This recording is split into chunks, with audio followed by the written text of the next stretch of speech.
What is up?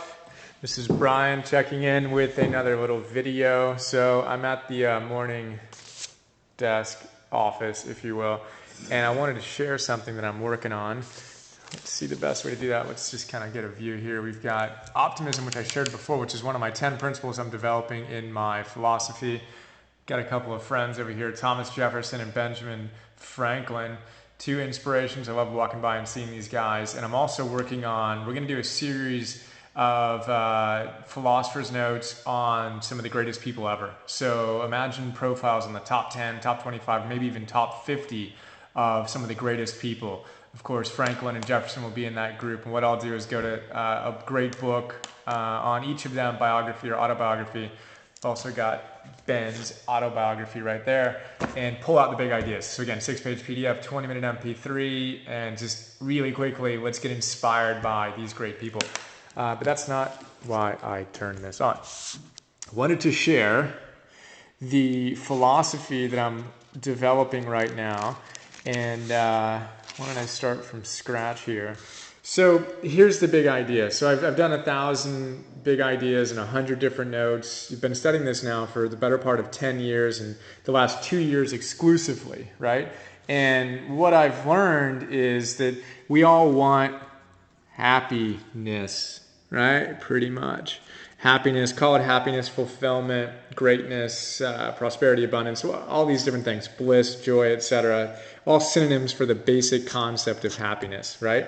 And early in my studies, I came across an idea from Greek philosophy called arete. And the classic Greek philosophers like Socrates and Plato and Aristotle said that if you want happiness, right, you've got to live with arete. It's a Greek word that directly translates as excellence or virtue, but it has a deeper meaning, something closer to striving to live at your highest potential, living at your highest potential moment to moment to moment. So it's kind of like uber excellence.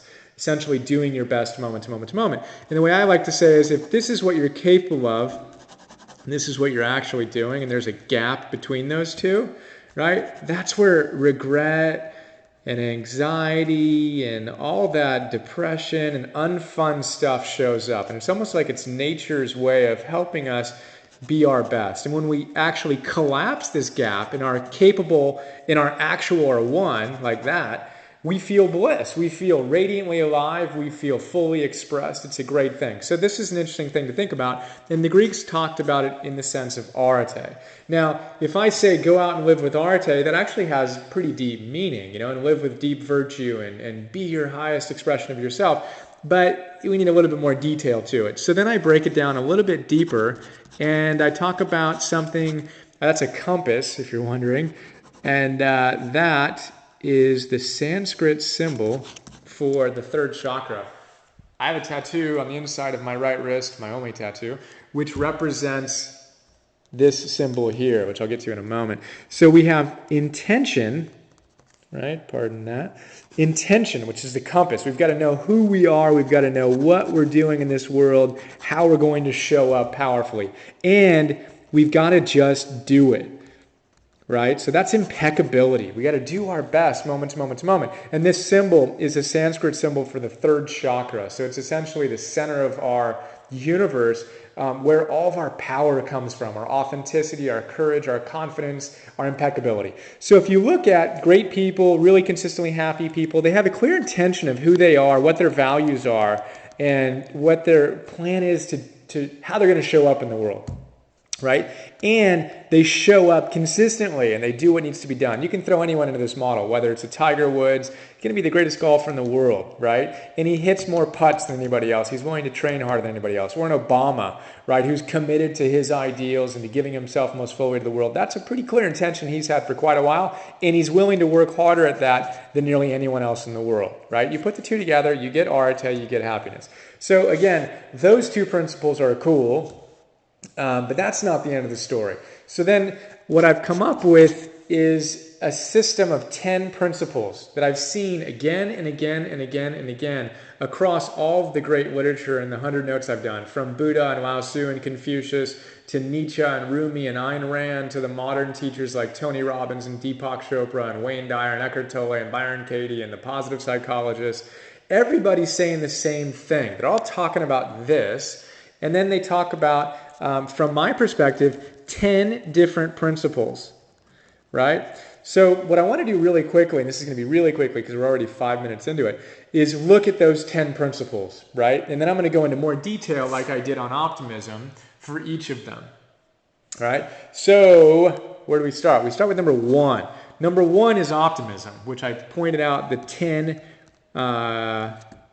big ideas within this concept. But it all starts with optimism. If we can't control our minds, we're in trouble. If we're constantly coming from a victim mentality, we're going to have a really difficult time living our greatest lives, living with consistent happiness, etc. So optimism, we've got to get our optimism on, number 1. And again, there's 10 ideas. We can talk about optimism for a weekend, right? Certainly hours easily. But let's move on to principle number 2. So once you've created this sense of optimism, you realize, wow, you can create your ideal life. You have a sense of optimism. Then the question is, well, what do you want? What's your vision? Most people have a really difficult time answering the question of what they want because they just don't know, haven't spent any time. Spend most of our time envisioning our vacations to escape the jobs we hate because we lack the third principle, which is self-awareness. It's the classic Socrates, ancient Greek again, know thyself. So what do you want to see? I mean, who are you rather, and what do you want to bring to the world? What are your deepest impulses, your deepest desires? What are your signature strengths? Positive psychology talks about that a lot. Martin Seligman, authentic happiness, all that good stuff. So the idea again is you need to have control of your mind. You got to be optimistic. Then what's your vision? As Stephen Covey says in 7 Habits of Highly Effective People, everything is created twice. You need a blueprint for your life. What do you want to see? If everything went perfectly, what would your life look like? Well, that's tough to answer unless you have self-awareness. So get your self-awareness on. Then we get out of the abstract, and I realize I'm going ridiculously quickly here, but I'm seeing if I could do this in under 10 minutes. The 4th principle is goals. We've got to have goals, and that brings it down into reality a little bit more, right? Out of the abstract into more practical. So goals, goals, goals. We can talk about that more. Then the 5th principle that I see everyone talking about is action. It's not enough to have goals or a vision or even optimism and deep self-awareness. You've got to just do it at the end of the day, right? None of this matters without that. And then we draw a little happy face person who's already radiant and just creating a greater life for themselves. And it kind of goes like that. So action. And then I say you're going to have a hard time taking action consistently and living your highest potential if you have a hard time getting out of bed. We've got to optimize our energy, our physical energy through exercise, nutrition, proper rest, etc. And money kind of falls into that for me, just circulating wealth, producing more than we're consuming, all that kind of stuff. So that shows up there. Then I draw a circle around all these ideas, and I have 7 wisdom. So this is studying wisdom, it's embracing life, it's seeing life as our classroom, it's things like loving what is. In order to hold the tension between our ideal and our current reality, we've got to have wisdom. We've got to love where we are. This is Eckhart Tolle's Power of Now, Byron Katie's Loving What Is, all that good stuff. So then I draw a box around those 7 principles, and we get principle number 8, which is love. None of that matters if we don't live with love. So how do we open ourselves to ourselves first and love ourselves, give that to the world? We can talk about that for hours and hours, and we will in the future. Number 9, which encompasses all of this, is courage. Courage comes from the same word as heart in Latin and French. Courage is the virtue that pumps blood to all the other virtues. If you don't have courage and you're overwhelmed by fear, none of this matters. You won't have the audacity and the courage to live your ideals. Then around all of this, I have principle 0, which is at the center, and it's the circumference to everything, and that's spirit. So there's something bigger than us at work here, and I think that ultimately what we want to do is align with that spirit and let it flow through us, and our obligation is to do that. And we do that through these 9 principles. That is a whirlwind tour of my evolving philosophy. This is what I'm spending all my energy on now, and I'm just so excited to go deeper into all this with you. We did it in under 10 minutes. Yes! Look forward to sharing more with you soon. Have an awesome day, and I'd love to hear what you liked about this and what you'd like to see more of too in the comments. So there you go. Have an awesome day. More soon. Bye.